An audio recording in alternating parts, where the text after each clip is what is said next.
Hello everyone.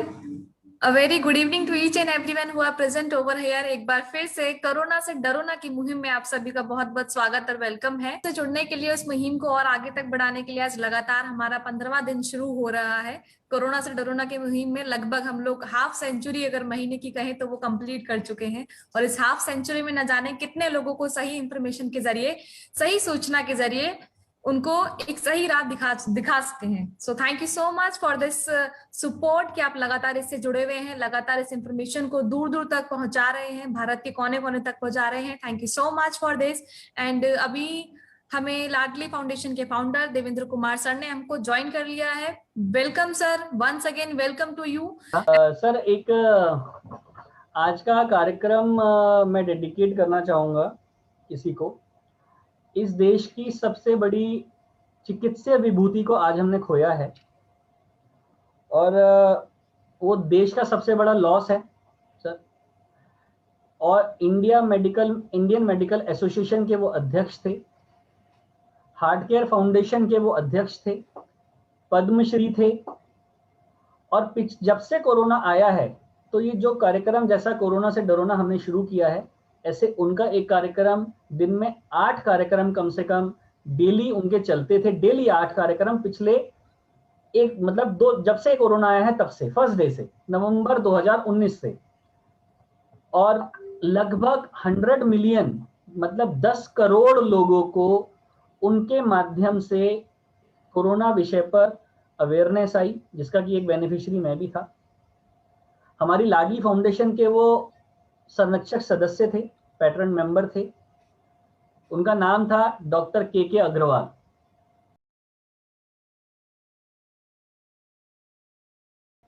आज doctor के अग्रवाल हमारे बीच नहीं रहे। कोरोना की वजह से एम्स ट्रॉमा सेंटर में उनका निधन हुआ। जो वो पर्सनैलिटी थे, वो भले ही कार्डियोलॉजिस्ट थे, बट 26 हेल्थ मेला वो लगा चुके थे। और उनका फोकस हमेशा से जो रहा वो सस्टेनेबल लिविंग पे रहा। कोरोना को उन्होंने गीता के माध्यम से समझाया।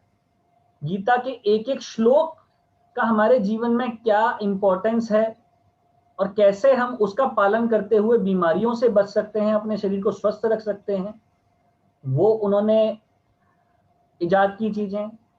देश के बीसी रॉय अवार्डी थे वो, जो कि मेडिकल फील्ड का सबसे बड़ा अवार्ड है मेरे ख्याल से, डॉक्टर साहब बताएंगे, जो राष्ट्रीय पुरस्कार है। पद्मश्री से वो सम्मानित थे। और उससे सबसे बड़ी बात कि जब भी हम उनसे मिला करते थे, जब भी मैं उनसे खासकर मिला करता था, तो जिस कदर वो सोशल वर्कर्स को या जो इस तरीके के थॉट्स पे काम करते हैं उनको जिस तरीके से प्रमोट किया करते थे। और मेरे सामने ही उन्होंने कम से कम 1 लाख लोगों की जिंदगी तो अपने हाथों से उन्होंने बचाई होगी, जिसमें मेरा परिवार भी शामिल है। कई बार हमें जरूरत, तो ऐसी विभूति आज हमारे बीच नहीं रही।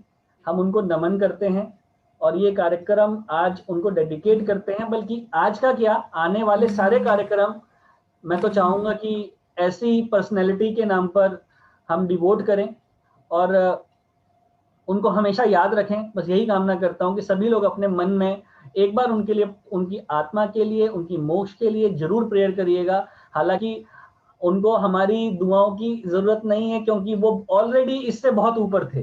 वो इतने लोगों की जिंदगी बचा चुके हैं, इतने लोगों के लिए काम कर चुके हैं कि वो बहुत एक अलग दर्जा प्राप्त कर चुके थे। लेकिन हमसे जो भी हो पाएगा, हम अपनी दुआओं के रूप में उनको जरूर याद करेंगे और उनके परिवार को इस मुश्किल की घड़ी में उनके साथ खड़े रहें। बस ऐसी हम कामना करें। Thank you so much. आपने जो बातें कही अभी डॉक्टर के अग्रवाल के बारे में, मैं भी उनको भावभीनी श्रद्धांजलि अर्पित करता हूं और उनको नमन करता हूं। ऐसे चिकित्सक, आज सुबह सब मुझे लग रहा है कि 2 घंटे पहले ही वो न्यूज यूट्यूब में थी, तो मैंने देखा तो मुझे खुद ही बहुत दुख हुआ। और वो एक ऐसे चिकित्सक थे जिनसे कि हम लोग सीखते थे। उनकी जो नॉलेज थी, वो नॉलेज इतनी क्रिस्टल क्लियर थी कि हम भी उनसे काफ़ी सीखते थे और मैं उनका बहुत बड़ा फैन था। मैं कभी पर्सनली मिला नहीं उनसे, लेकिन as a senior medical doctors हम लोग अपने प्रोफेशन में हमेशा रिस्पेक्ट करते हैं और we have learned lot of thing from him. जिस तरह से उनका एक कम्युनिटी के लिए और एक पब्लिक के लिए जो जुड़ाव था, एक लगाव था, वो वास्तव में डिफरेंट था। वो मेडिकल साइंस, उनका लास्ट वीडियो आप देखिए जिसमें ऑक्सीजन लेते हुए बात करते हैं, वो मैंने पूरा वीडियो देखा। उन्होंने कहा कि हम मेडिकल साइंस को, मैं डॉक्टर के अग्रवाल नहीं हूं, मैं मेडिकल साइंस को रिप्रेजेंट कर रहा हूं, और ये हमारा कलेक्टिव कॉन्शियस है कि हमें लास्ट ब्रेथ तक लोगों की सेवा करनी चाहिए। तो ऐसे डॉक्टर्स बहुत ही बिरला होते हैं, और वो हम सभी लोगों के लिए आदर्श हैं, स्पेशली मेडिकल फ्रेटर्निटी के लिए बहुत ज्यादा आदर्श हैं। हम कोशिश करेंगे कि जो आपका जो मुहिम था, जो आप कहते थे कि सो मस्ट गो ऑन, वो हम जारी रखेंगे, और आपके जो सपने थे उसको हम चाहेंगे कि पूरा करें। So now I would like to invite Dr. Santosh Saab. Please be with us. नमस्कार, एक बार फिर से सभी लोगों का स्वागत है इस मुहिम में, कोरोना से डरो ना की इस मुहिम में। और लाडली फाउंडेशन बहुत अच्छा काम कर रहा है।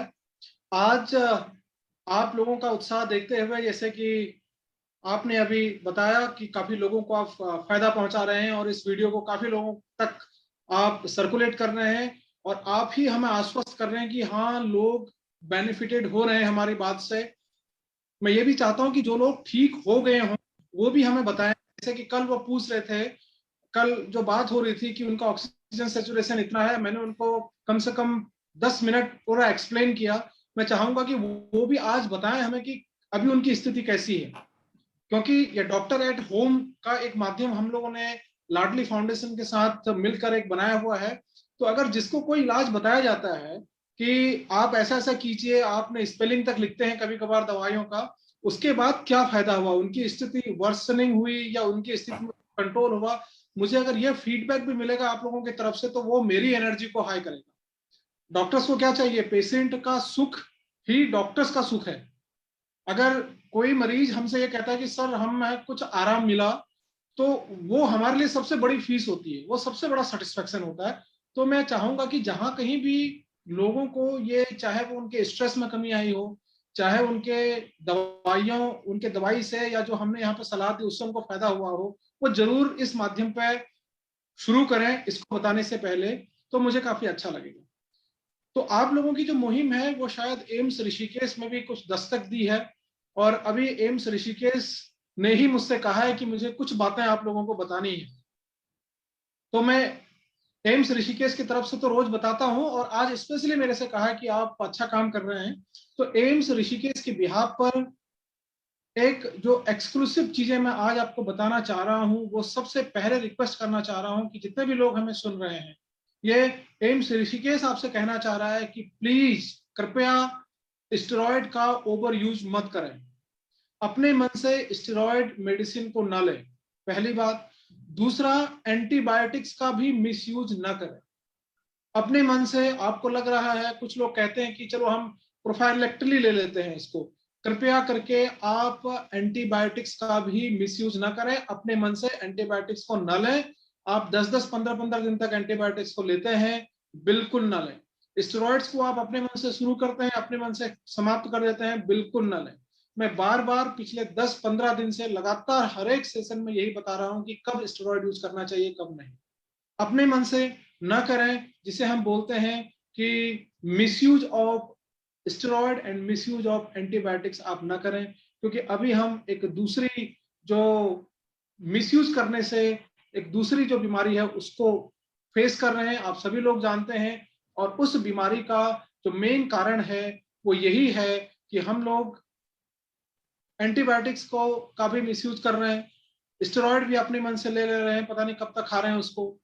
तीसरा चीज है कि जिन व्यक्तियों को डायबिटीज है, हाथ जोड़ के उनसे प्रार्थना है कि अपना ग्लाइसेमिक इंडेक्स और अपना हाइपरग्लाइसीमिया को कंट्रोल में रखें, अपने शुगर को कंट्रोल में रखें। इस प्लेटफॉर्म के माध्यम से भी आप ऐसे प्रश्न पूछ सकते हैं डायबिटीज के लिए भी।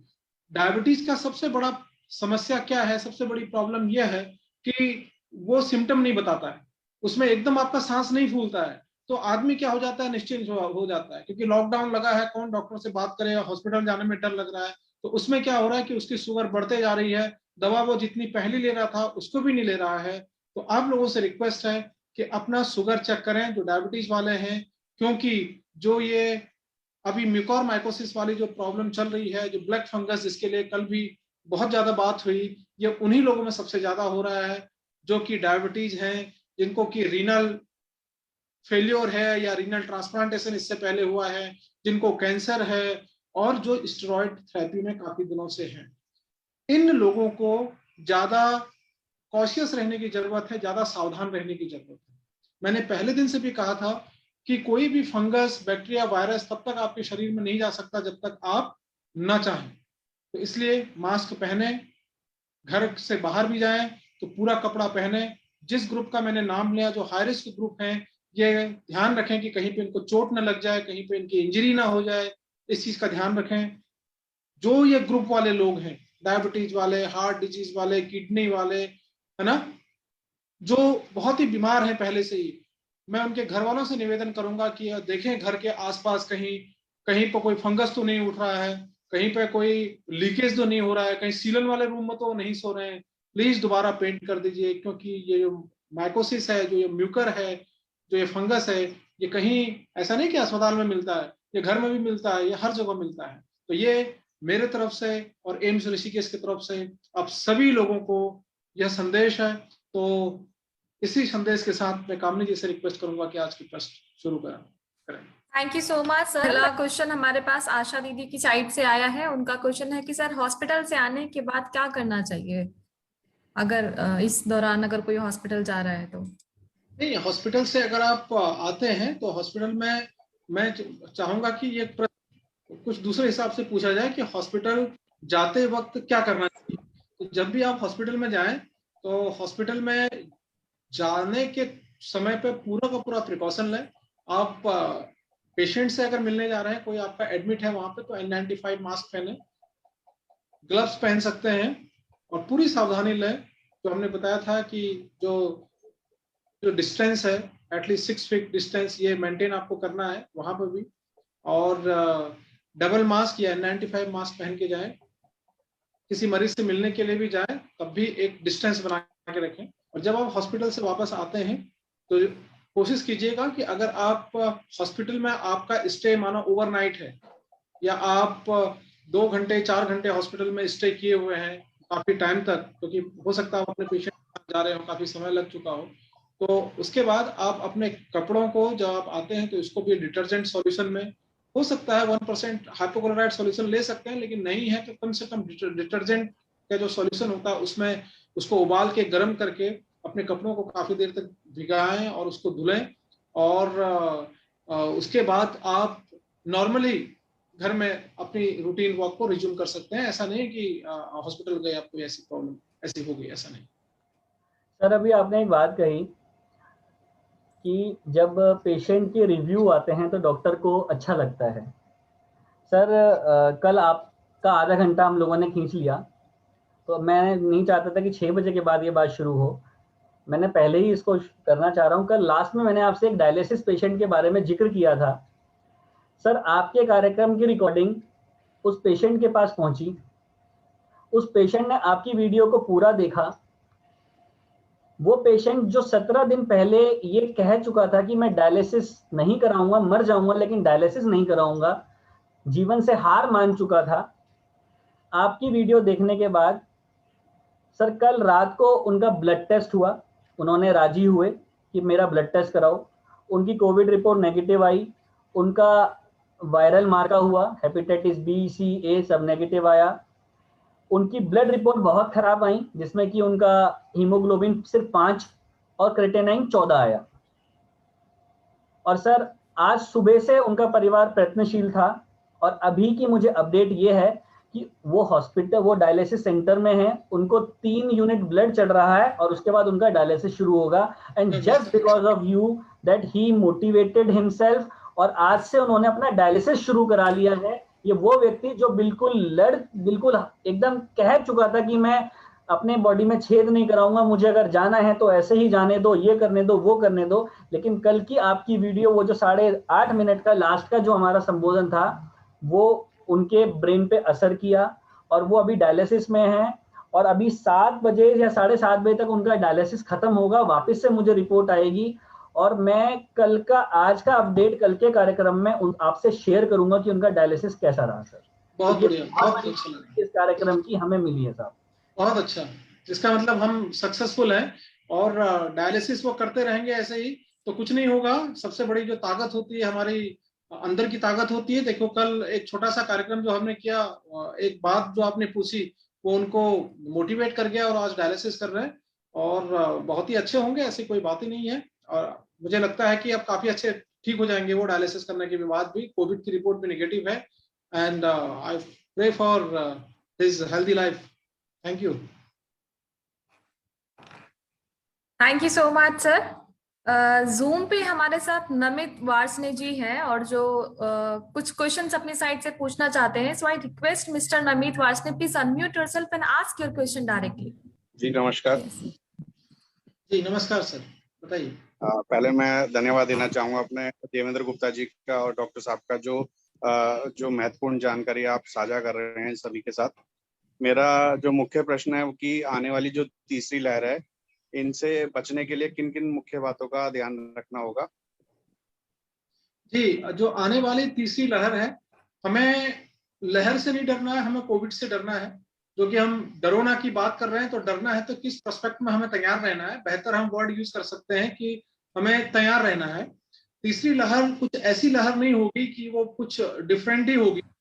कोविड है, वायरस वही है, जेनेटिक वेरिएशन जरूर हो रहा है, म्यूटेशन जरूर हो रहा है, इन्फेक्शंस का जो तरीका है वो कुछ ज्यादा सीवियर हो जा रहा है, ट्रांसमिशन बहुत जल्दी हो जा रहा है। तो हमारे पास हथियार सिर्फ वही है जो बार बार हम बताते हैं। एक तो हमें कोशिश करनी चाहिए कि जो मास्क है वो अभी ही नहीं, मास्क को हम अपनी वेशभूषा की तरह प्रयोग करें। जैसे हम जब घर से निकलते हैं तो देखते हैं कि चलिए बाल अच्छा बनाया है, शर्ट अच्छी है, तो उसी के साथ जैसे हम टाई लगाते हैं वैसे ही मास्क को लगाइए। ये आप और हम सब लोगों को अपने हैबिट में ले आना चाहिए। तो एक तो ये बहुत जरूरी है और दूसरा क्या है कि हम अपने स्वास्थ्य के लिए सचेत हो जाएं, क्योंकि बार बार एक ही चीज की बात हो रही है, इम्यूनिटी। और हम लोगों की एक कुछ ऐसी परंपरा है, शायद अच्छी भी है, कि जब तक पानी नाक से ऊपर नहीं जाता हम लोग सचेत नहीं होते हैं।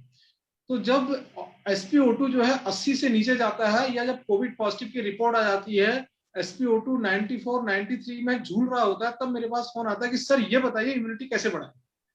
तो इम्यूनिटी को अगर हमें बढ़ाना है तो आज से ही हम अपने इम्यूनिटी को बढ़ाएं। और ये कैसे बढ़ाएं वो हम, अगर कोई डायबिटीज है तो वो अपना ध्यान अपने डायबिटीज को कंट्रोल करने में लगाएं और अच्छा भोजन करें, प्राणायाम योगा एक्सरसाइज अभी से करें। आज आप ये भी देखें कि हम भोजन किस हिसाब से कर रहे हैं, क्योंकि कुछ भी अगर हम करते हैं वो स्टार्ट होता है हमारे भोजन से। शुगर होता है या हमें लीवर की कोई बीमारी होती है कि किस तरह का भोजन हम कर रहे हैं, किस समय कर रहे हैं, वो यथावत करें और उसको रेगुलर करें कि आपके भोजन में कितने मिनरल्स हैं, कितने विटामिन आप ले रहे हैं और स्वास्थ्य जो भोजन है वो आप ले रहे हैं या नहीं ले रहे हैं, फ्रूट्स कितना ले रहे हैं दिन में, सॉल्ट बहुत ज्यादा तो नहीं ले रहे हैं। इन सब चीजों का अभी से हम ध्यान रखें। पानी कितना पी रहे हैं, अपने आज से ही आप 2 या 3 गिलास पानी मेरे तरफ से पी लिया कीजिए। आपका शरीर हाइड्रेटेड रहेगा, आपका शरीर काफी अच्छा आपको लगेगा, आपकी स्किन की कंडीशन अच्छी रहेगी। तो ये सब चीजें हम आज से करना शुरू करें। जिस दिन हमारी इम्यूनिटी अच्छी होगी, हमारी दिनचर्या अच्छी होगी और हम सावधानी रखना शुरू कर देंगे तो तीसरी चौथी लहर ऐसा कुछ हमारे बिगाड़ नहीं पाएगी। धन्यवाद डॉक्टर साहब, आपका अच्छा सुझाव रहा। मैं अपने 2 प्रश्न रख के अपनी बात को विराम दूंगा। पहला ये है कि जब एक मास्क की बात थी और आज डबल मास्क की बात हो रही है तो यह कितनी सही है? और दूसरा, अभी DRDO के द्वारा एक 2DG जो इंट्रोड्यूस की गई है दवाई, उसका क्या रोल रहेगा? और मैं एक सबसे निवेदन करूंगा कि जिस प्रकार डॉक्टर के द्वारा दवाइयां बताई जाती हैं उसके पीछे एकदम भागना चालू कर देते हैं, वो ना करा जाए। बिल्कुल सही बात की आपने। पहला प्रश्न का जो मैं उत्तर देना चाहूंगा कि पहले एक मास्क था, अब डबल मास्क की क्या जरूरत है। जैसे जैसे वायरस की सीरियसनेस बढ़ रही है, वायरस जिस हिसाब से हमें ट्रांसमिट कर रहा है और डिफरेंट म्यूटेंट जो आ रहे हैं इस वायरस के, उसको देखते हुए CDC ने यह बताया कि आप अगर डबल मास्क पहनेंगे तो प्रोटेक्शन और अच्छा होगा। सिंगल मास्क में भी अगर आपकी फिटिंग बहुत टाइट रहती है, आप सर्जिकल मास्क पहनते हैं या 95 मास्क पहनते हैं या क्लॉथ मास्क पहनते हैं, तो इसकी फिटिंग सही होनी चाहिए।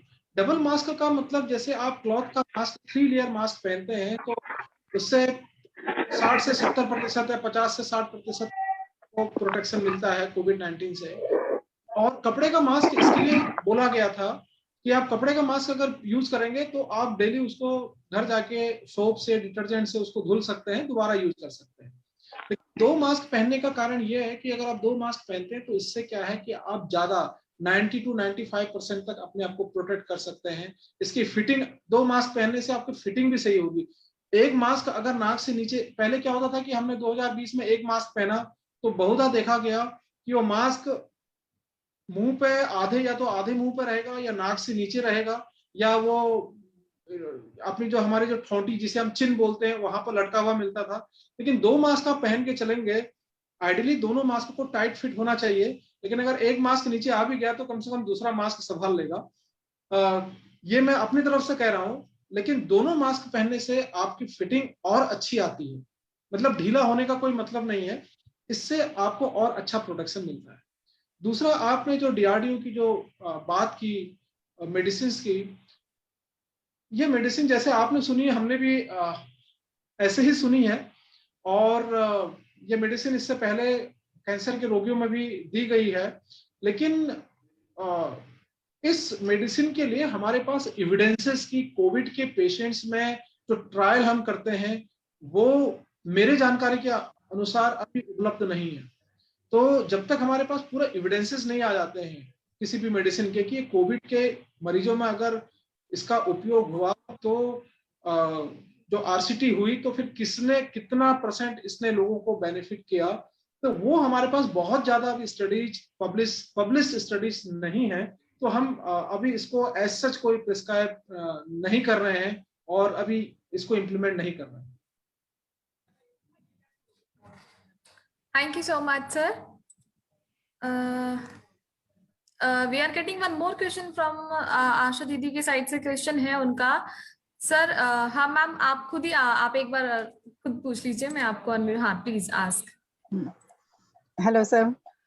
जी नमस्कार। सर नमस्कार सर, मेरा क्वेश्चन है कि जब पेशेंट अगर जो घर में आइसोलेट है तो ठीक है, हमें हैबिट हो गई है कि हमें उसके लिए क्या क्या करना चाहिए, लेकिन अगर जो हॉस्पिटल से वो रिटर्न आया है तो हमें उसके लिए क्या स्पेशल या क्या खास इस तरीके से करे घर में कि उसको और ज्यादा कोई भी बीमारी या प्रॉब्लम्स ना हो, और बल्कि हम उसको वहीं पे स्टॉप कर सके, मतलब ज्यादा अच्छा जल्दी से कर सके। ओके, आप ये बताना चाह रही कि ये पूछना चाह रही कि कोविड पेशेंट अगर रिकवर होके आता है घर, यस सर, तो उसको हम फिर क्या करें। बिल्कुल, ये अच्छा प्रश्न किया आपने कि कोविड पेशेंट जब घर आता है तो आप उसको, अब ये रिकवर हो चुका है, हॉस्पिटल वालों ने कह दिया कि डिस्चार्ज हम कर रहे हैं, अब इनको आइसोलेट रहने की आवश्यकता नहीं है। अगर हॉस्पिटल आपसे ये कहता है कि देखिए इनको 1 हफ्ता और रिकवर, 1 हफ्ता और आइसोलेट रहने की आवश्यकता है, जिसमें कि हम सिम्टम्स को देखेंगे कि सिम्टम्स इनके कितने फ्लक्चुएट कर रहे हैं, तो 7 दिन तक आपको अलग से उनको फिर आइसोलेट रखना है। अगर हॉस्पिटल कहता है कि नहीं अभी रिकवरी हो चुकी है इनकी, कोई 17-18 दिन पूरे हो गए हैं, सब कुछ अब आप घर में रखिए, तो आपको ये चाहिए कि उनका पूरा ध्यान रखें, उनको अच्छा फूड दें, उनको रेस्ट करने के लिए बोलें। लॉन्ग टर्म में अगर पेशेंट बहुत लंबे टाइम तक अगर वो बेड रिडन है तो कोशिश कीजिए कि उसको हल्का हल्का उनको चलने के लिए कहिए, वो हल्का हल्का मूवमेंट करें, क्योंकि 10-12 दिन तक वो हॉस्पिटल में, 15-16 या 2 हफ्ते 3 हफ्ते हॉस्पिटल में भर्ती थे, घर में आके आपने फिर उनको घर में लेटने के लिए कहा कि नहीं आराम करो, उठो मत।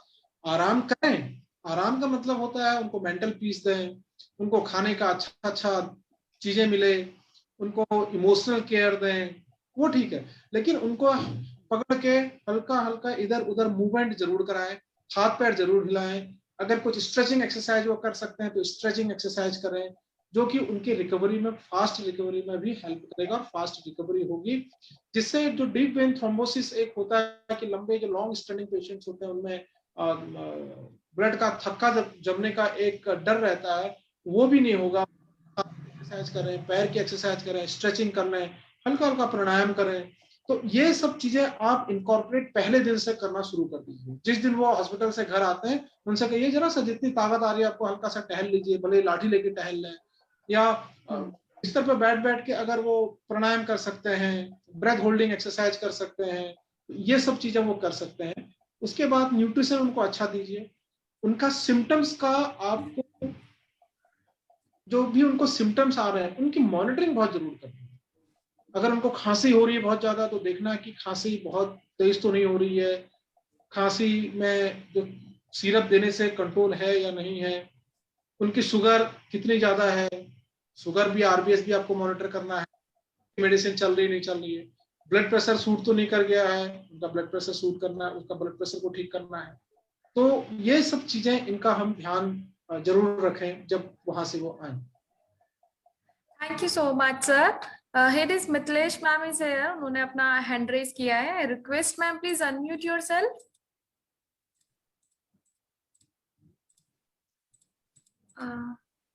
Yes Mithilesh ma'am please unmute yourself.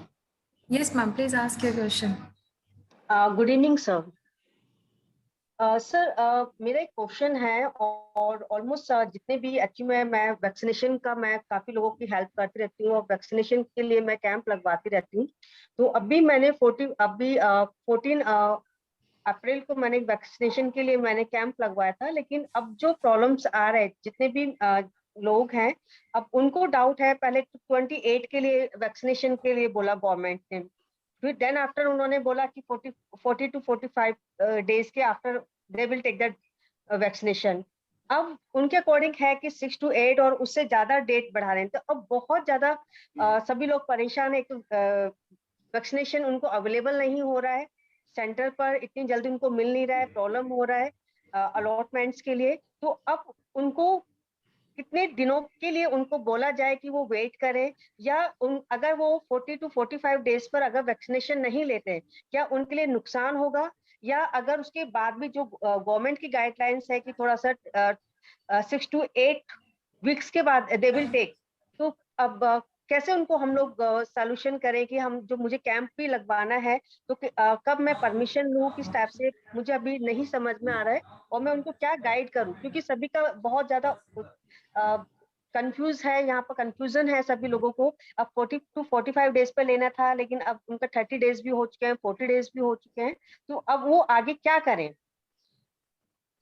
देखिए ये प्रश्न जो है आपने बड़ा अच्छा पूछा, लेकिन आपके प्रश्न का उत्तर देने से पहले शायद आपने किसी मरीज के बारे में प्रश्न पूछा था, आप ही थे जिनका SpO2 80 चला गया था।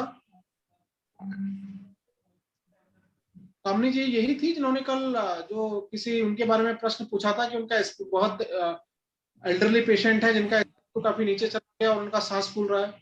यस सर, आज काफी थी, तो पहले बताइए वो कैसे हैं, मुझे याद।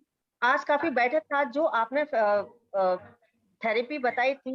मैंने उनको उल्टा लेटने के लिए, ऑक्सीजन के लिए बोला था उनको कि इस टाइप की थेरेपी कीजिए, और कुछ मैंने एक्सरसाइज भी उनको बताया था कि इस टाइप से जो वो लेंगे तो वो उल्टा आज लेटे थे तो काफी उनको रिलीफ था, तो काफी कंट्रोल भी था सर उनका। उनको स्टेरॉइड शुरू किया नहीं किया?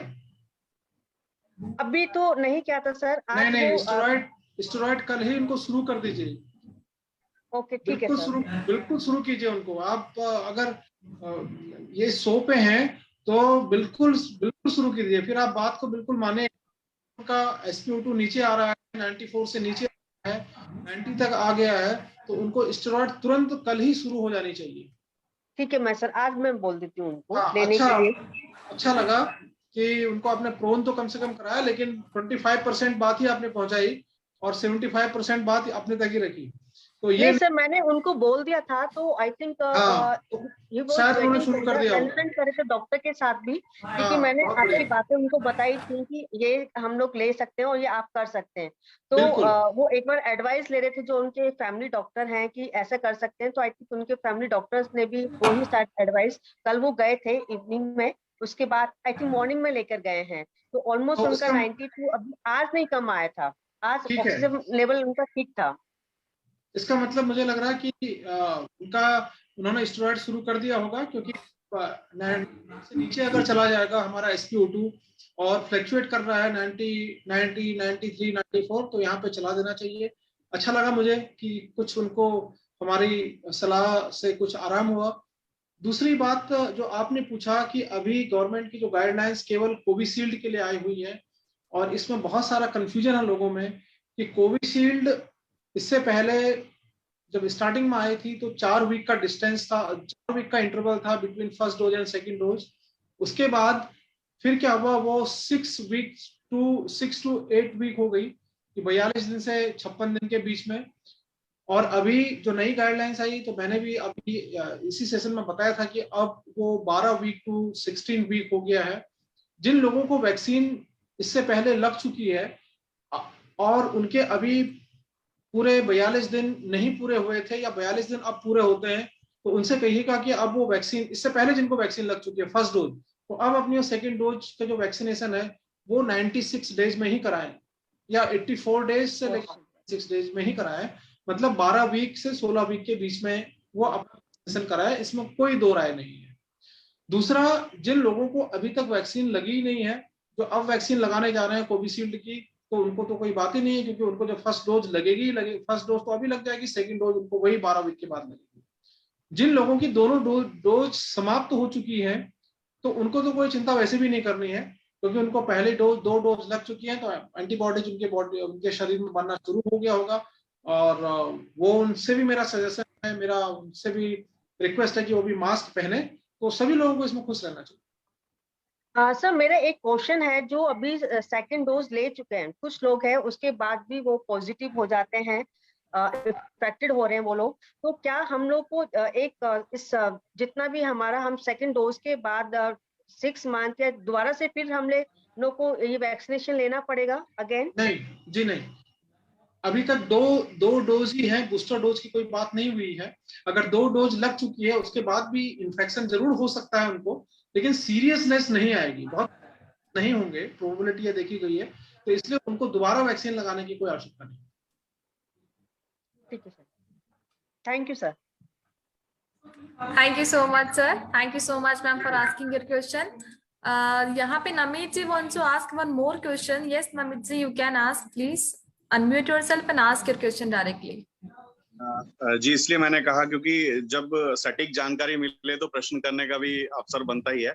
मैं सर से जानना चाह रहा हूँ कि सर ने इम्यूनिटी के लेके बात कही, जैसा कि आप देखते हैं कि मध्यम वर्ग और निम्न वर्ग होते हैं, अक्सर आप देखते हैं कि फल खाने से या और ये पौष्टिक भोजन खाने से जो है इम्यूनिटी बढ़ती है। लेकिन मैं डॉक्टर साहब आपसे पूछना चाहता हूँ कि जो निम्न वर्ग के लोग हैं उनकी जो थाली होती है और जो मध्यम वर्ग की थाली है, उनमें जमीन आसमान का अंतर देखा जाता है अक्सर। तो मैं जानना चाहता हूँ कि क्या हम चारदीवारी या फिर मानसिक तनाव के कारण इतना इम्यूनिटी डिस्टर्ब हो रही है और निम्न वर्ग में ऐसा कुछ देखने को नहीं मिला है। तो मैं आपसे जानना चाहता हूँ कि इस पे आपकी क्या राय है? जी, बिल्कुल सही बताया आपने। और मैं लोगों को फ्रूट्स खाने के लिए उन लोगों को बोलता हूँ जो लोग इसको अफोर्ड कर सकते हैं। तो इम्यूनिटी होती है हमारी, ये एक इन्नेट इम्यूनिटी, दूसरी एक्वायर्ड इम्यूनिटी होती है। एक्वायर्ड इम्यूनिटी जो है, हम जो इन्नेट इम्यूनिटी होती है वो हमारे शरीर में बाय बर्थ वो आती है, वो सबके शरीर में होती है।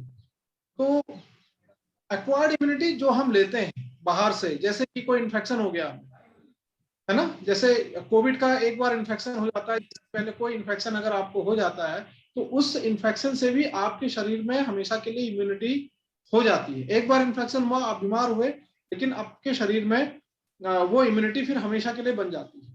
तो जो ये हर एक व्यक्ति की अपनी एक जो इम्यूनिटी है वो बाय बर्थ उसके शरीर में होती है, वो चाहे अमीर के घर में हो, चाहे वो गरीब के घर में हो, चाहे वो कहीं के शरीर में इम्यूनिटी होती है। एक्वायर्ड इम्यूनिटी में क्या है कि जितना हम अपने शरीर में एक्सपोजर लेते हैं, जितना हम रफ और टफ होते हैं, तो हमारे शरीर में उतना और ज्यादा एक्सपोजर मिलता है।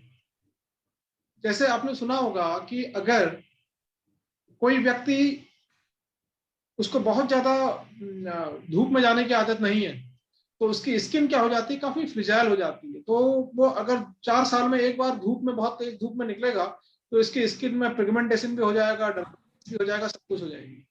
वैसे एक व्यक्ति जो है सुबह से शाम तक धूप में ही काम करता है, कोई रफ एंड टफ है, उसको कोई समस्या ही नहीं होती है, तो क्या है कि उसको कोई फर्क नहीं पड़ता, फिर वो टेम्परेचर 30 जाए, टेम्परेचर 40 जाए या 45 जाए।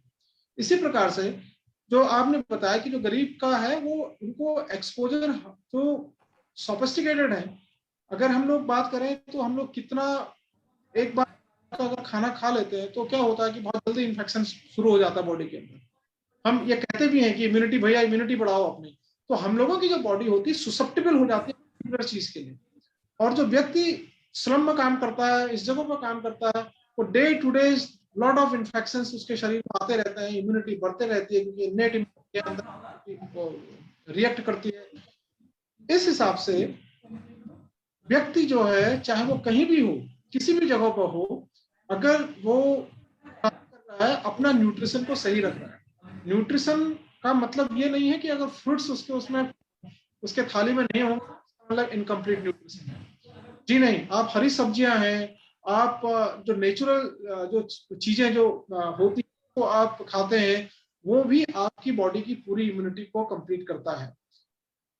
महंगे फ्रूट्स, महंगे चीजों को लेके ही अगर आप अफोर्ड कर सकते हैं तो अच्छी बात है, अफोर्ड नहीं कर सकते हैं क्योंकि आप लोगों की इम्यूनिटी उनके इम्यूनिटी से कंपनसेट हो जाती है, इसमें भले ही वो फ्रूट्स नहीं खा पाते हो, भले ही वो निम्न वर्ग है या मिडिल वर्ग है, वो इतना प्रीशियस चीजें नहीं खा पाते हो, लेकिन वो जितना अपने आप को एक्सपोज करते हैं रिस्क से, वो आपसे कई गुना ज्यादा है, तो उनके शरीर में वैसी इम्यूनिटी अच्छी आ जाती है।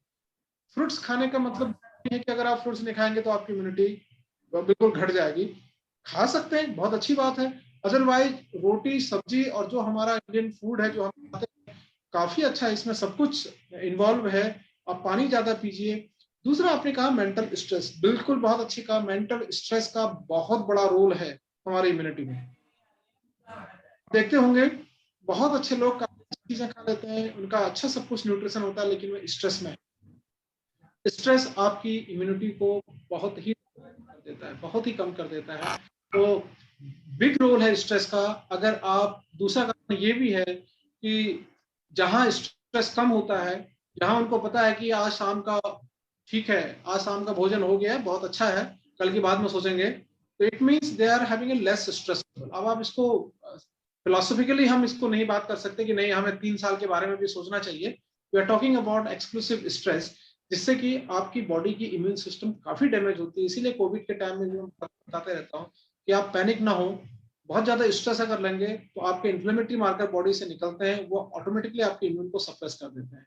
तो इसलिए आप कितना भी अच्छा खाना खाएं, लेकिन आप बहुत ज्यादा स्ट्रेस में रहते हैं, एक तो यू स्ट्रेस होता है, हल्का फुल्का स्ट्रेस तो हर किसी को है, मुझे भी है, सबको है, लेकिन स्ट्रेस को हम इजीली मैनेज करें, उस स्ट्रेस में आके अपने आप को बिल्कुल रुग्ण ना बना दें, अपने आप को बिल्कुल समाप्त ना कर दें कि आप क्या होगा बैठ जाएं एक जगह पे। तो स्ट्रेस तो जरूर है, और बिना स्ट्रेस के, अगर स्ट्रेस व्यक्ति को ना हो तो वो शाम का खाना भी नहीं खाए। स्ट्रेस होना जरूरी है, यू स्ट्रेस इसे बोलते हैं, लेकिन ऐसा स्ट्रेस जो आपको खाना खाने से रोक दे, जो स्ट्रेस आपको चलने फिरने से रोके, जो स्ट्रेस आपको नींद आने से रोकता है, वो स्ट्रेस खराब है। छोटा मोटा स्ट्रेस तो सही है, इसको मैनेज करना बहुत important. Thank you so much sir. Live से हमारे पास क्वेश्चन आ रहा है अक्षय के जी की साइड से। उनका क्वेश्चन है कि सर मुझे कोरोना के लक्षण 9 तारीख से शुरू हुए थे, परंतु मेरी रैपिड एंटीज रिपोर्ट 14 को पॉजिटिव आई। अभी मुझे कोई सिम्टम्स नहीं है। मेरा होम आइसोलेशन कब पूरा होगा? अभी मैं काफी स्वस्थ हूँ। अगर आपको सिम्टम्स बिल्कुल थे ही नहीं, स्टार्टिंग से अगर आपको कोई सिम्टम्स नहीं थे, तो जिस दिन से आपकी रैपिड एंटीजन की नेगेटिव पॉजिटिव आई, वहां से 10 दिन काउंट कर लीजिए। और 10 दिन तक अगर आपको कोई सिम्टम नहीं आते हैं तो 10 दिन के बाद आप आराम से फिर अपनी ड्यूटी रिज्यूम कीजिए, जहां भी आप हैं। अगर आपको सिम्टम्स थे तो आप, जब से आपका सिम्टम आया तब से 10 दिन गिनिएगा, और आपको 3 डेज फीवर फ्री इंटरवल होना चाहिए। मतलब 10 दिन में 3 डेज ऐसे होने चाहिए कि आपको फीवर नहीं है। अगर 10वें दिन भी आपको फीवर रहता है तो आप अपना आइसोलेशन ब्रेक नहीं कीजिए। 11, 12, 13 3 दिन होना चाहिए कि आपको फीवर नहीं है, तभी आप अपना आइसोलेशन ब्रेक कर सकते हैं। दिन हो, 16 दिन हो या 19 दिन हो। Thank you so much sir. Live से हमारे पास एक और क्वेश्चन जुड़ा है हिमांशु जी की साइड से। उनका क्वेश्चन है कि सर परिवार में यदि कोई सदस्य पॉजिटिव आया है तो क्या अन्य सदस्य को भी टेस्ट करवाना जरूरी है? बिल्कुल जरूरी है। अगर परिवार में किसी को कोविड पॉजिटिव आया तो आप परिवार में, क्योंकि वो मिलता जुलता रहता है, आप जान नहीं सकते कि किसको इन्फेक्ट वो किया होगा, तो सभी को टेस्ट जरूर कराना चाहिए। और टेस्ट भी कब कराना चाहिए कि नहीं कि कल पॉजिटिव आया अब आज टेस्ट करा रहे। जिस दिन से उसको पहला सिम्टम शुरू हुआ, उस इंसान को खांसी हुआ, बुखार हुआ, उस दिन से लेके 5 दिन तक, 5 से 8 दिन के बीच में टेस्ट कराना चाहिए। तभी पॉजिटिव आ गया उसी दिन नहीं करानी चाहिए, क्योंकि आपके घर में कोई कल पॉजिटिव आया, आपने आज टेस्ट कराया, नहीं आया। मीडियम इंक्यूबेशन पीरियड जो होता है इस वायरस का, जो सिम्टम्स जहां पर वायरल डिटेक्ट होता है, वो 5 से 8 दिन के बीच में होता है। तो 5 से 8 दिन के बीच आप टेस्ट कराएं तो पता चलेगा कि घर में और किसको इन्फेक्शन है। अदरवाइज टेस्ट नहीं कराएंगे तो क्या होगा कि हमें पता नहीं चल पाएगा आपके घर में कि लोगों को कितनी सीवियरिटी है और किसको कब तक आइसोलेट रहना चाहिए। सब लोग इधर उधर जाके फिर इन्फेक्शन फैलाएंगे। Thank you so much sir. Live से एक और क्वेश्चन हमारे साथ जुड़ रहा है पूजा सिंह जी का। उनका क्वेश्चन है कि सर आफ्टर कोविड रिकवरी भी फीवर आ जाए तो हम उसको कोविड ही समझें? नहीं, कोविड रिकवरी के बाद आपको फीवर आता है तो फिर तो हम पोस्ट कोविड रिकवरी सिम्टम्स की बात हम कर सकते हैं। हल्का सा फीवर है ना, ये नॉर्मल है। बहुत ज्यादा फीवर अगर सीवियर हो रहा है तो आप लोकल चिकित्सक से सकते हैं। हो सकता है कोई इन्फेक्शन आपको हो गया हो, सेकेंडरी इन्फेक्शन हो गया हो, नोजोकोमियल इन्फेक्शन जिसे हम बोलते हैं उसमें इन्वॉल्व हो। तो बहुत ज्यादा सीवियर, क्योंकि कोविड एक बार हो चुका है, रिकवर हो चुके हैं, दोबारा नहीं। वो तब तक वायरस के बॉडी में फिर वो डिस्ट्रॉय हो जाता है, डीएक्टिवेट हो जाता है। उसको अपना जितना काम 10 से 14 दिन के अंदर करना होता कर लिया है। इसके बाद भले ही कोविड ना हो, हर चीज को, बुखार अगर 101 से ऊपर जा रहा है, आपका बहुत तेज बुखार हो रहा है, नहीं आता है, तो आपको सिस्टमिक इन्फेक्शन हो सकता है, आपको एंटीबायोटिक्स भी लेना पड़ सकता है इस दौरान। तो इसलिए आप चिकित्सक से संपर्क कर सकते हैं। कोई दूसरी बीमारी की दूसरी प्रॉब्लम भी आपको हो सकती है। Thank you so much sir. समय कम रहते हुए हम बस एक आखिरी सवाल ले रहे हैं अरुण जैन जी की साइड से। सर अगर आप सुन रहे हैं तो प्लीज अपने आप को अनम्यूट करिए और अपना सवाल इफ पॉसिबल तो please ask directly. Arun Jain sir. Arun Jain sir अगर आप सुन रहे हैं तो please unmute yourself.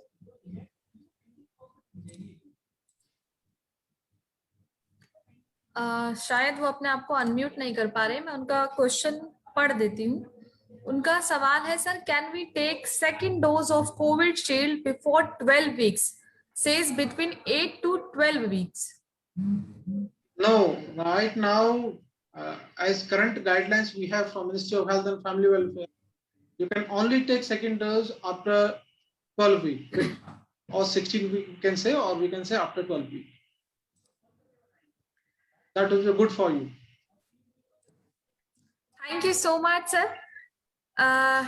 Thank you so much, sir, for your very kind information for our audience. और लगातार हमारे पास सवाल जो है रोजाना तब्दील होकर आ रहे हैं, लोगों की प्रैक्टिकल लाइफ से निकल कर आ रहे हैं, जो लोग भी इस महामारी से जूझ रहे हैं या फिर इसका शिकार हो रहे हैं। तो मैं आशा करती हूँ कि शायद उन सभी को ये सभी जानकारियां बहुत ज्यादा लाभदायक हो या उनको बहुत सहायता प्रोवाइड करवा रही हो। So we are really thankful to you and your informations also. So thank you so much, sir. I request to Devendra sir, if अगर आप सुन रहे हैं तो please spare your few words for vote of thanks, और I think so sir in second meeting में है. So I request Pankaj Jain sir and Mithilesh ma'am, please spare some few words over this. And doctor sir को समय कम रहते हुए हम अभी vote of thanks करना चाहते हैं। मैं डॉक्टर साहब का और एम्स ऋषिकेश दोनों का तहे दिल से धन्यवाद करना चाहूँगा। संतोष जी रोज़ हमारे लिए समय निकाल रहे हैं, और जब कभी संतोष जी नहीं निकाल पाते तो दूसरे डॉक्टर भी हमारे लिए समय निकालते हैं। और इस कार्यक्रम के माध्यम से, जैसे शुरू में देवेंद्र भाई ने भी बोला और रविंद्र भाई ने भी बोला, वाकई बहुत अच्छी अवेयरनेस सोसाइटी में जा रही है। बहुत से लोग जो है वो फेसबुक के माध्यम से या जूम के माध्यम से ये सारी जानकारी डॉक्टर संतोष से ले रहे हैं। और इसका जिस तरह का फीडबैक हम लोगों को रोज़ाना मिल रहा है, कामनी को भी मिल रहा है, हम लोगों को भी मिल रहा है, दैट इज़ रियली अप्रिशिएबल। और हम लोगों का उत्साह वाकई इससे बहुत ज़्यादा बढ़ जाता है। इस तरह के कार्यक्रम करने से के लिए और ज़्यादा प्रेरणा मिलती है। मैं डॉक्टर संतोष का बहुत बहुत धन्यवाद करता हूँ, बहुत बहुत आभार व्यक्त करता हूँ। और साथ में जो अपना एम्स ऋषिकेश है, उनके जो मैनेजमेंट है, उनके लिए भी मेरा हाथ जोड़ करके बहुत बहुत आभार। Thank you sir. Thank you so much, sir. Thank you everyone. I request Mithilesh ma'am, if you want to say something, so please, most welcome.